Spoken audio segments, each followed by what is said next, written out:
Hi there. Are you wondering how different personality types with the MBTI personality types can be grouped together? How it can help you to grow your business, market your product, get people involved in projects, and make sure that they're staying engaged? Well, in today's video, I'm going to show you some of the really cool things about MBTI personality types when we get into sort of a bit more of the weeds. I'm going to try to make it as basic and simple as possible to follow. And then I'm going to start building out some applications in future videos. So if that sounds like something you're interested in, make sure you hit the subscribe button and the notification bell. And as we go along, if you're enjoying this video, please also give it a thumbs up. All right. So if you are new to 16 personalities, this is the first video you've landed on of mine, I'd suggest going back and have a looking at the videos that I've done on the basics of the 16 personalities and also the video I've done on cognitive functions. So I'll put the cards up here and I'll put the links in the description. You can still have a look at this video, but those are going to be really helpful to kind of just understand the basics. So might be better off if you're completely new to it to go check that out first. So in today's video, there's two parts. First, we're going to have a look at the four temperaments, and then we're also going to have a look at the four families in the second part. So essentially, what we're talking about when we talk about the four temperaments is that you have these personality types have the same first letter and the same last letter. So there's four different groups because there's four within each. So 4 by 4 gives you 16 personalities. And like I said, I have done a separate video where I talk through each of the letters and what they mean. That will give you a bit more background for this. So essentially, what we're looking at, why we care about the same first letter and same last letter, is that's going to tell us what their dominant function is, whether it's a perceiving function, whether it's a judging function, whether it's introverted or whether it's extroverted. So for instance, let's start with the EJs. So who is in the EJ group? Well, we have ENFJ, we have ENTJ, and then we have ESFJ, and we have ESTJ. I'm just going to check you can see that yet because I've done a couple of videos. Actually, let's change this layout here. That's a bit nicer. All right, cool. So these are all extroverted judges. What that means is their dominant function is going to be, as you can see here, it's either going to be FE or PE, extroverted thinking, extroverted feeling. But there's something that these two dominant functions have in common. What you're going to tend to find with people who are extroverted judges is they're the kind of people who just are they kind of naturally gravitate towards group work, because what they want to know is they want to know, how is everyone else feeling about this? How's everyone else thinking about this, so we can make a decision, so we can move forward. A lot of people in this group tend to gravitate towards leadership roles as well. That's not to say the other groups can't be leaders, and it's not to say that these guys are good leaders. With all of this is just about tendencies of what our sort of default mode can be. So it's important to kind of like, these are sort of like archetypes. We're talking about archetypes here, and individuals who are, let's say, someone who's an ENFJ, they might not perfectly fit into these broad boxes. But what this helps us to understand is, okay, so for people who are EJs, who have this temperament, we're probably going to, if we're marketing to them, if we're talking to them, we need to start thinking about the fact that this kind of stuff for them is very important. How do people feel about it? What do people think about this? Let's get everyone in a room. Let's get people in a conversation, understand what's going on outside in the world. All right, then we have the extroverted perceivers. So we can just take these, go over here. Whoops. And now we're going to change all of these last letters to a P. And while I'm doing that, just as a reminder, if you're looking at this going, what do the dominant functions mean? What does FE or TE mean? Check out a video that I've done on that. I'll make sure I put a link in the cards. Okay, so with EP, what this means, oh, that's my cat. Okay, so let me just get back on track. With EPs, what we've got here is instead of their preference being judging, their preference is perceiving, and it's extroverted. So when you put two and two together, broad, external, sort of more shallow but wide-reaching, their observations are more is better, and their decisions are more inward focused because their F or their T is introverted. So in this case, they've got, whoops,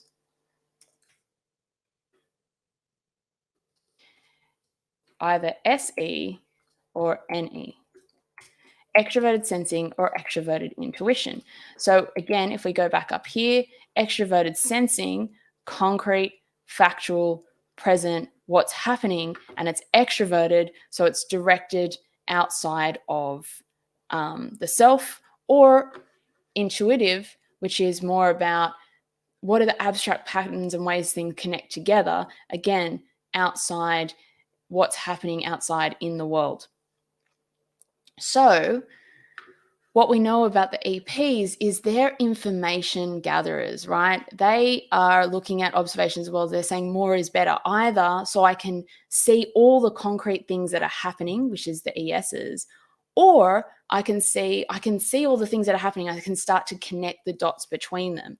So the EPs tend to be very much like, okay, what's happening? But when it comes to making decisions, when it comes to their judging function, that's more done internally. That's not their dominant function. So a lot of extroverted perceivers are people who are wanting to explore the world outside of them. They're adventurers. They're looking at what's happening in the outside world. I want to be a part of the outside world. Then we have the introverted perceivers, IJ. So IJs, let's do this first. It's so easy once you've done one because I can just now just change one letter. I don't have to worry about changing all of them. So you've got, INFJ, the ISFJ, the ENTJ, and the ISTJ. So this time, like the EPs, they want to explore, but it happens internally. So they've got SI or NI. So what is my reality? What does my reality look like? Or NI, what are the things that are, how can I imagine my future? What if this happened? It's more personal, it's more narrow, more deep. It goes into more detail. So here, it's kind of like there's a little bit more of organizing of the information, where extroverted perceivers are gathering information. Introverted perceivers are also gathering information, but it's more personal to them. What does this mean to me? What do all the patterns mean, or what do all the concrete things mean for me personally in my life? And then we have the introverted judges. So the introverted judges,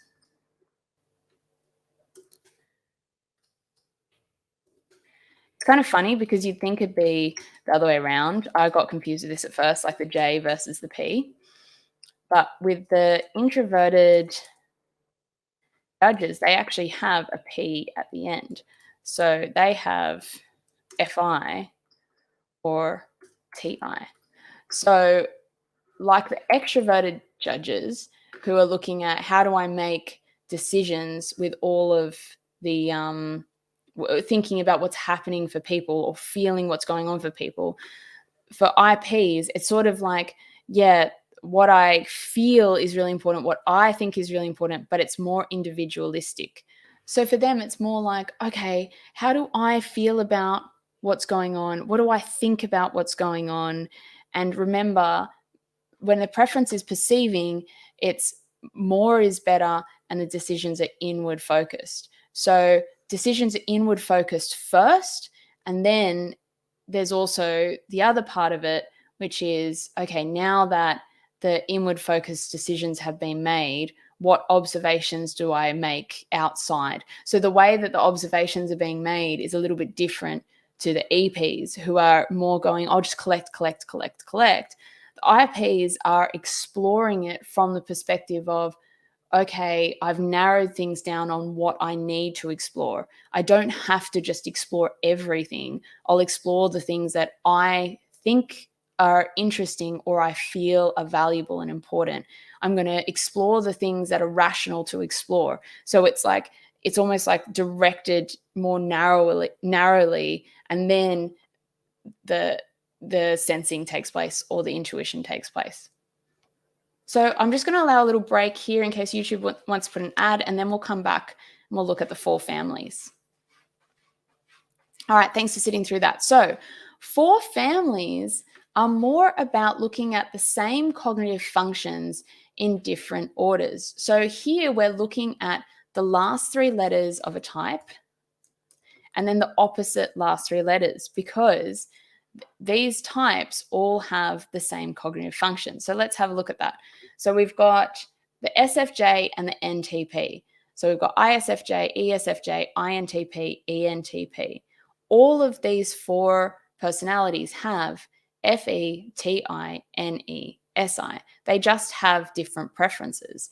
And what we can see is we can start to look at, well, what does it look like for these people when they're in their fully extroverted mode or their fully introverted mode, right?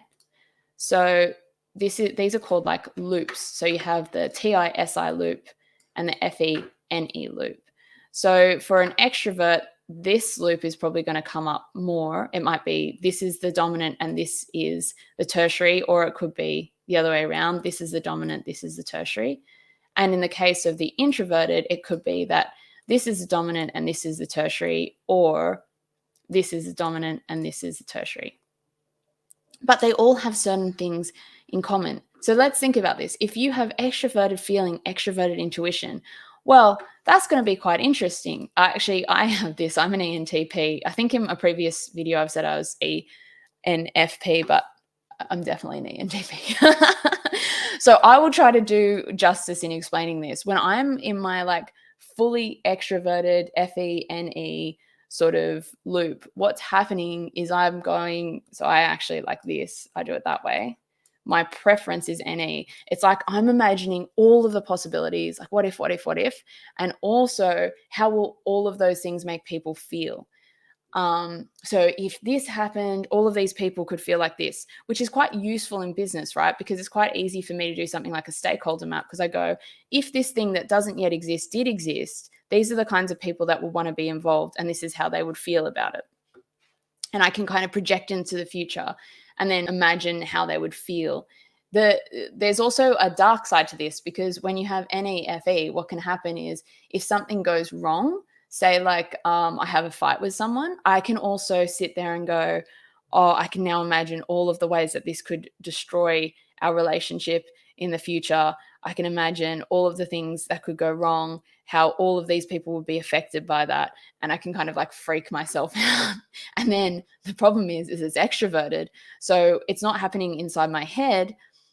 Like if TI is involved, it'll be happening inside my head. But if TI is not kicking in, if I haven't got introverted thinking happening, then what's actually going on is I'm just like saying all of that out loud and freaking the other person out. So I'll be in a relationship, in a friendship, saying, these are all the things that could go wrong now that we've had this fight. And they're like, whoa, okay, chill. It's like it's pretty full on. TI-SI on the other hand. So this is very like abstract, and it's very sort of like values based. It's not concrete, and it's not grounded in rationality. So TI-SI, that's really important to ground, keep someone grounded. And remember, this will be the dominant. One of these will be the dominant for these guys, but this will kind of be, one of these will be the inferior function for the extroverts. So in this case, the TI-SI loop, well, that's very much like, okay, I'm thinking through things. and I'm organizing things and it's all personal. Like, so one thing that I find hard to understand is like why I would bother organizing things for other people.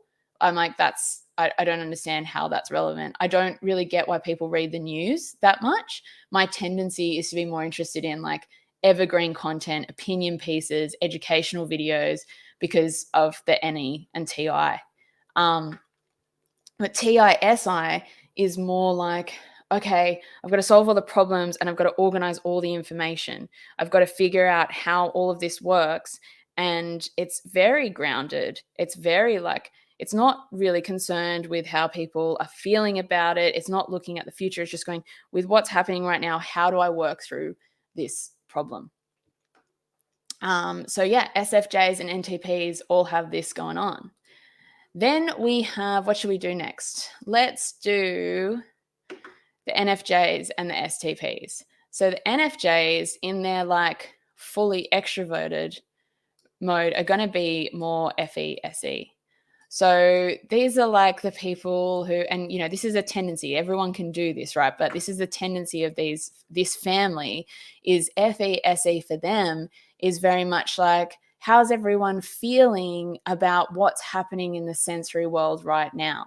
So it can be quite positive in the sense of, oh, like we're all experiencing this group activity together. Let's all go camping. Isn't this great? We can get in touch with like ourselves and each other and explore the environment around us and just like be present in the moment and look at the outside world. And then, you know, that's kind of what's going on for these types. Then you have TINI, or like actually if we do NITI, it's called the NITI loop. NITI loop, there's actually quite a lot more written about this particular loop because it can also be, I mean, all of the loops have their, you know, things going on that you can use and that can be good and bad. But NITI is kind of like, what are all the things I can imagine for myself? And then how do I solve the problems around that? So it's very like rational. It's like I've got to figure out all the patterns. They need to be rational patterns. And also it's personal. So it's like, what does that all mean to me? What's happening for me?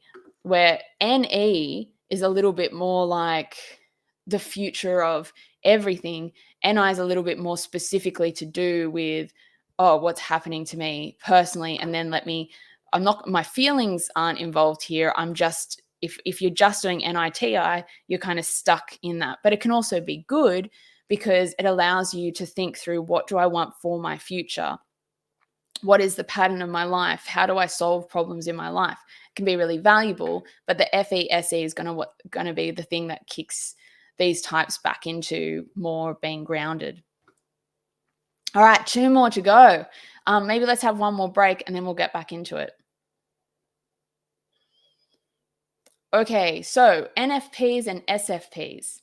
Oh, I probably shouldn't have picked these as the 2 last to go because I probably lost the SFPs and NTJs. Let's do them next. SFP NTJ. Okay, so SFP NTJ. That means we have FI. Oops, let's do TE. I didn't mean to draw that line. But TSE and FINI. Right?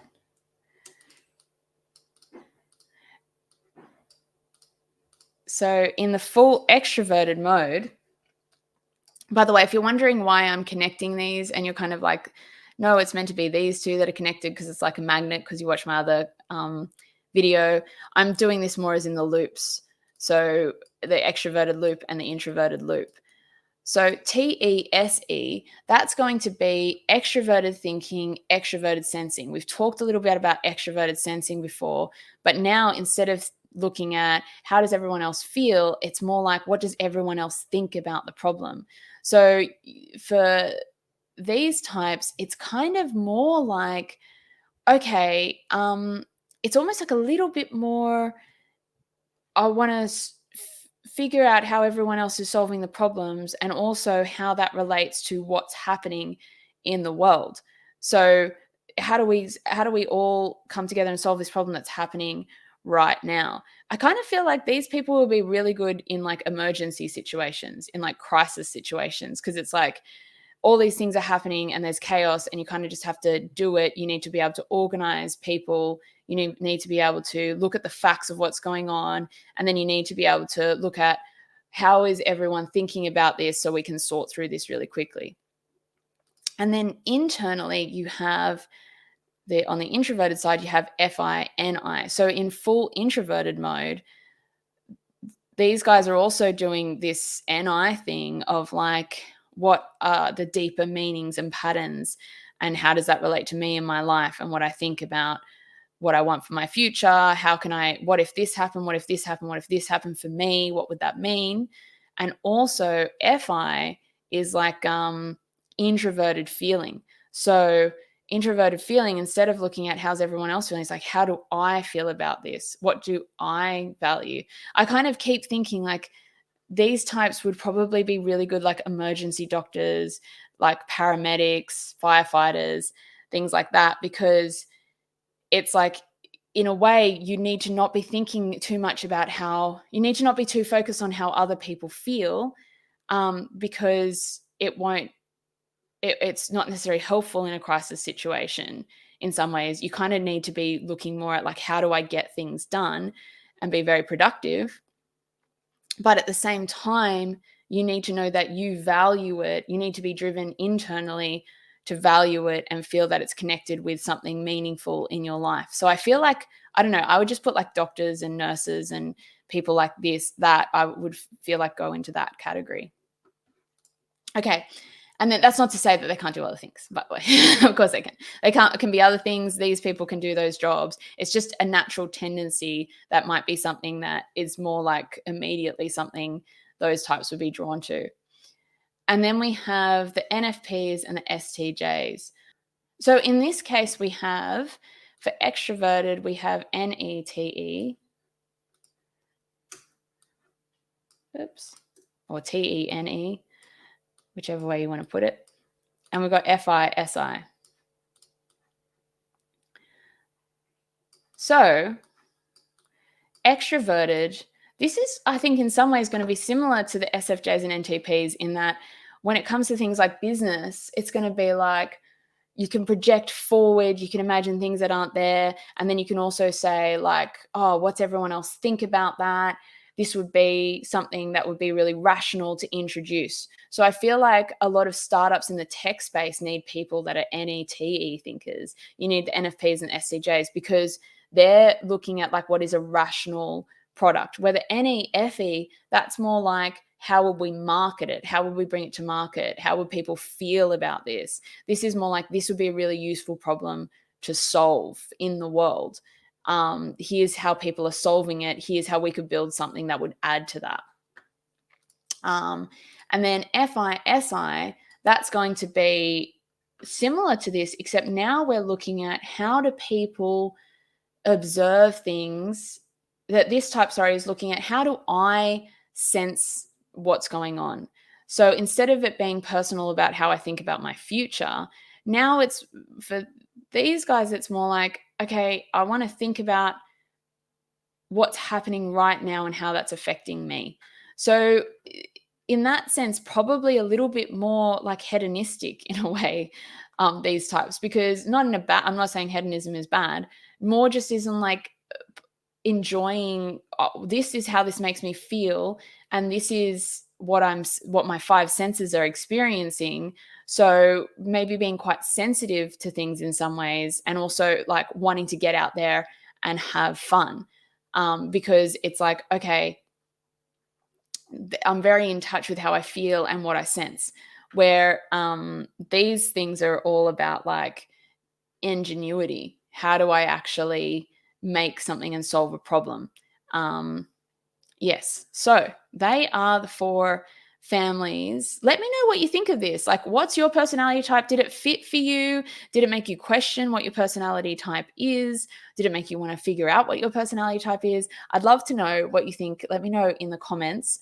And then you can probably start to sense where I'm going with this. We're going to start talking about how these things impact stakeholders, how these things impact meetings, how they impact decision making when it comes to buying products, all those kinds of things. So I'm really excited to dive into that. Thank you for tuning in, and I'll see you next time. I can't wait to share the next video with you. It's going to be so much fun.